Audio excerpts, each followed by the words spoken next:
Iran ngayon ay nilalaro na ang huling natitirang baraha, sinasara ang Strait of Hormuz at pilit itinataboy ang malaking presensya ng militar ng US sa Middle East. Pero sa pagkakataong ito ay sumablay ang kanilang baraha. Kasi hindi iiwan ng US ang seguridad ng strategic na daluyan ng tubig na ito sa kamay lang ng Iran. Kalimutan mo na yung 2 aircraft carriers na nasa rehiyon na. Ang USS Gerald Ford ay nakatakdang sumailalim sa temporary maintenance at repairs sa Suda Bay sa Crete. Habang iniulat naman na ang USS George Bush ay nasa deployment preparation phase na para samahan ang USS Abraham Lincoln. Pero may ibang larawan na lumilitaw sa rehiyon, iba sa lahat ng naval assets na ito. Naglunsad ang US ng historic amphibious operation laban sa Iran na nagbablock sa Strait of Hormuz gamit ang bagong warships nito. Kasama na sa targets ang Kharg Island kung saan dumadaan ang 90% ng Iranian oil at missile at drone launch sites sa kahabaan ng Hormuz coast. Sa madaling sabi, may potensyal na amphibious landing operation mas malakas pa kaysa dati. Mga warships, marine forces at destroyers ang kasama sa makapangyarihang militar na ito. At lahat ng ito ay pwersang ito ay naghahanda na para sa operasyon na mula sa dagat papuntang lupa. Siguradong magugulat ka kung aling mga barko ang paparating at kung ano ang kaya nilang gawin. Pero bago ko simulan ay hihingi lang sana ako ng isang like at subscribe. Malaking tulong na ito sa aming mga content creator. Salamat po. Noong Friday, March 13th, nagdesisyon ang Pentagon at iniulat ng Wall Street Journal ang Massive Amphibious Task Force na nakabase sa Japan ay binigyan ng direktang ruta papuntang Middle East. Sa fleet na ito ay ang amphibious assault ship na USS Tripoli kasama ang warships na USS New Orleans at USS San Diego. Sa steel decks ng mga barkong ito ay 12,500 elite Marines na specially trained. Kilala bilang 31st Marine Expeditionary Unit, ang special force na ito ay nakalaan para sa pinakamahalagang amphibious landing operation sa mundo. Hindi lang sila darating para magpatrol sa Iranian coastline, darating sila para sa amphibious landings, coastal assaults at operasyon para kuhanin ang critical infrastructure. At ang tanong ng lahat ay nakatuon sa isang lugar lang, ang Kharg Island. Pero pag-uusapan natin iyon mamaya. Sa puntong ito, kailangan nating maintindihan ito. Kumilos na ang US sa Strait of Hormuz bago pa dumating ang 3 barko at 2,500 Marines.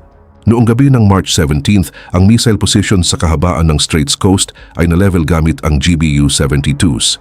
Kaya, magpapatuloy ang coastal clearance hanggang dumating ang Marines. Pagdating nila, makikita nila ang coastal strip na largely neutralized na. So, nag-iisa ba ang US sa pag-deploy ng sariling amphibious forces sa rehiyon? Kapag inilipat natin ng konti ang mapa patungong west sa Eastern Mediterranean, makikita ang isa pang massive force. Sa pagitan ng coasts ng Crete, Cyprus, Assyria, higit sa 15 warships mula sa isa sa pinakamakapangyarihang navies ng Europe ang nakadeploy. Nag-assemble ang France ng malaking naval force na may 10 vessels na pinamumunuan ng aircraft carrier na Charles de Gaulle. Kasama sa naval force na ito ang frigates Chevalier Paul, Languedoc at Alsace, pati na rin 2 Mistral-class amphibious assault ships. Inanunsyo rin ng France na magde-deploy sila ng 10 pangkaragdagang warships at pinag-uusapan ang escort mission papunta sa Strait of Hormuz. Ang Spain's Crystal Colón, Netherlands Everson, Italy's Federico Martineno, Greece's Kimone, lahat ay bahagi ng coalition na ito. Nag-deploy ang Britain ng Type 45 destroyer HMS Dragon. Ang multinational fleet na ito ay suportado ng Tomahawk missiles at F-35 fighter jets. Humiling si Trump sa mga allies na magpadala ng warships sa Strait of Hormuz pero walang opisyal na coalition response na natanggap. Gayunpaman, ang European Naval Force sa Mediterranean ay effectively isang power na sumusuporta sa operasyon ng US. Kung kikilos sila ng magkakasabay, ang main naval bases ng Iran sa Bandar Abbas at Chabahar, mga defense points sa Strait of Hormuz, at lahat ng natitirang naval capabilities ay magiging targets ng combined force na ito. Sa madaling sabi, wala nang puwang para makahinga ang Iran sa dagat. Habang nagko-concentrate ang massive naval forces sa dagat, isang bomber fleet, marahil ang pinakamalaki mula noong World War II, ay umiikot sa itaas. Ayon sa open source data, kasalukuyang may 28 hanggang 32 heavy bombers na sabay-sabay na missions sa ibabaw ng Iran. B-2 Spirits, B-1B Lancers, at ang legendary na B-5UH Strato Fortresses. Lahat ng tatlo ay on active duty ng sabay-sabay ng walang patid. Sa pagitan ng 12 at 15 supersonic B-1B Lancers ay lumipad mula sa RAF Fairford sa UK at Ramstein Air Base sa Germany. Ito ang pinakamabilis na strike assets ng fleet. Isang B-1B ay uwedeng magdala ng hanggang 12 GBU-72 sa isang sortie. Sa madaling salita, isang sortie lang ay pwedeng sirain ang mga hardened targets sabay-sabay. Kasama sila ng 6 hanggang 8 B-52H Giants na lumipad mula sa RAF Fairford at Minute at Parkdale bases sa US. Pinapatay nila ang Iran air defense systems gamit ang JASSM cruise missiles. Nililinaw nila ang himpapawid para sa ground troops papalapit sa coast. Pero ang totoong mensahe ay galing sa B-2 stealth bombers na lumipad diretso mula Missouri at naabot ang targets pagkatapos ng 18-hour flight. Tinagos nila ang tinatawag na inaccessible nuclear facilities at missile silos na nakabaon ng daan-daang metro sa ilalim ng bundok sa Natanz, Fordow at Isfahan.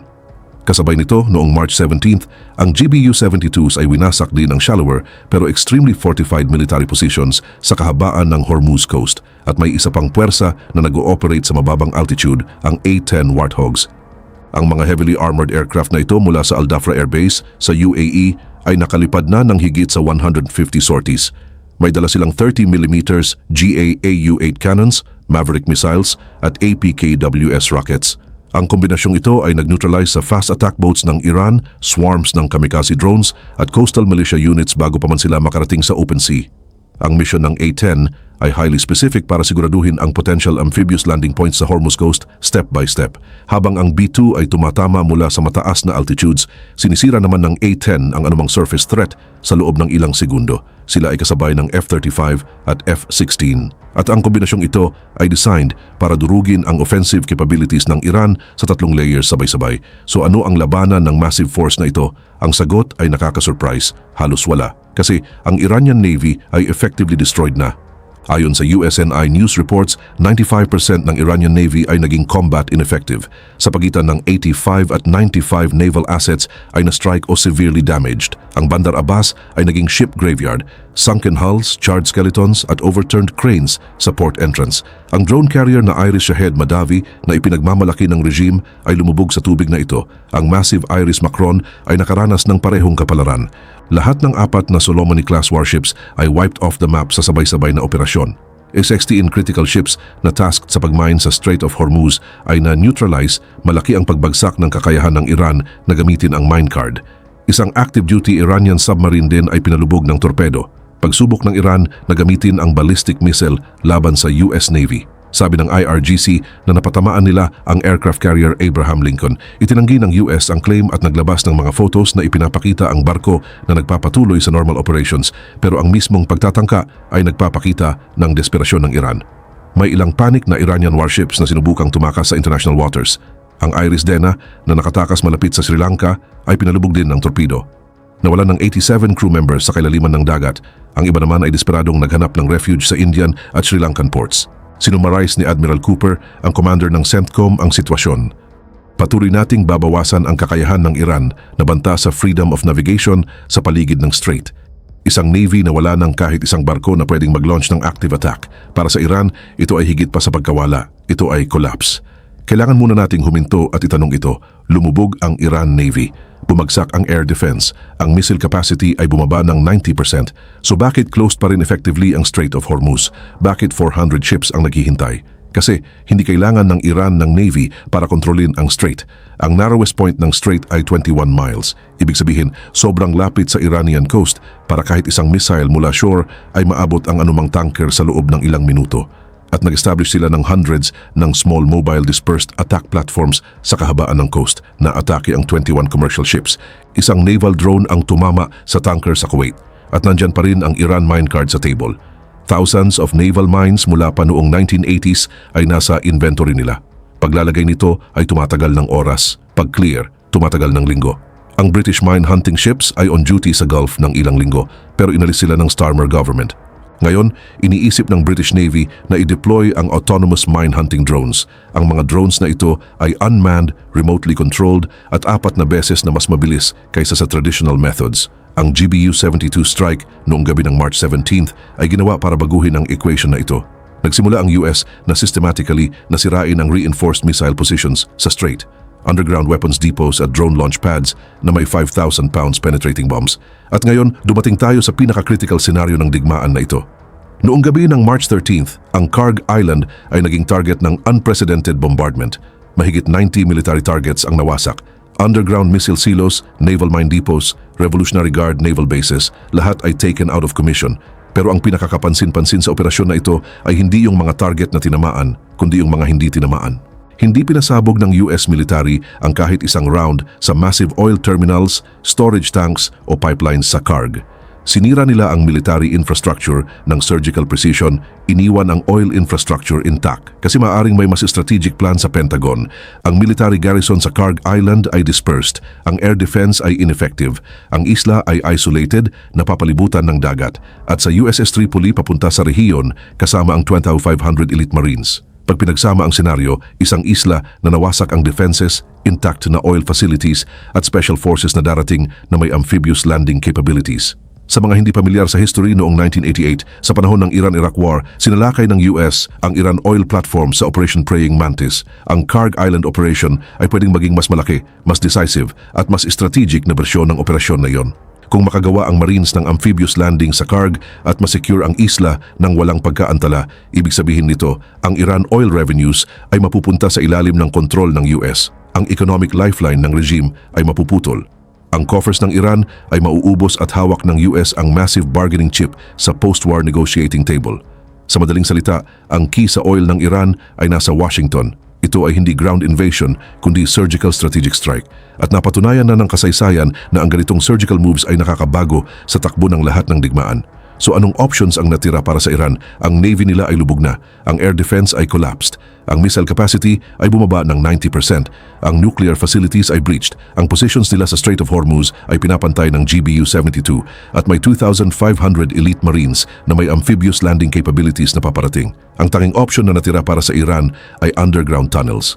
Maaari rin nating tawagin itong Imad cities sa ilalim ng bundok. Ang natitirang coastal drone at fast boat capabilities ay malubhang tinamaan ng GBU-72 strike noong March 17th pero hindi totally destroyed, at ang proxy militia sa Iraq, Lebanon at Yemen. Pero ang Hezbollah ay nasa ilalim ng Israeli ground operations sa Lebanon.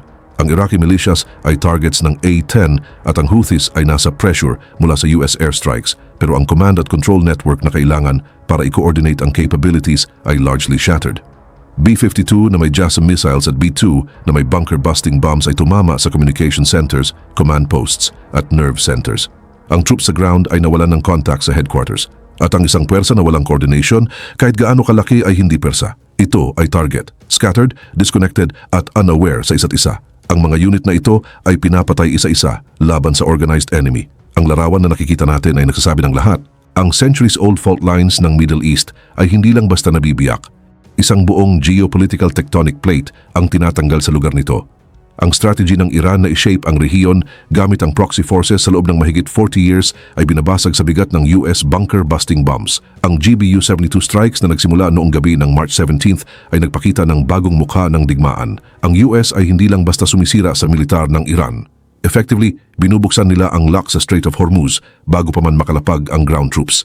Ang unprecedented na military operation na ito ay nire-rewrite ang global balance of power mula taas hanggang baba. Ang China na nakamasid sa absolute superiority ng US sa dagat, hangin at lupa ay lalong nagpapalalim ng underground infrastructure nito. Ang Russia ay nagkakalculate ng defensive vulnerabilities nito at ang Iran ay nanunood habang ang 40-year deterrent strategy nito ay bumagsak sa loob lamang ng 18 days. Pero ang talunin ng kalaban na ayaw sumuko, na nakatago sa ilalim ng lupa, ay mas mahirap kaysa wasakin ang army. Nanalo ng decisively ang US sa first phase. Ang second phase na fully opening ang Strait of Hormuz at pagdadala sa Iran sa negotiating table ay magiging mas complex at time-consuming. Ang tunay na outcome ng conflict ay magiging malinaw sa mga susunod na araw sa pagdating ng USS Tripoli sa rehiyon.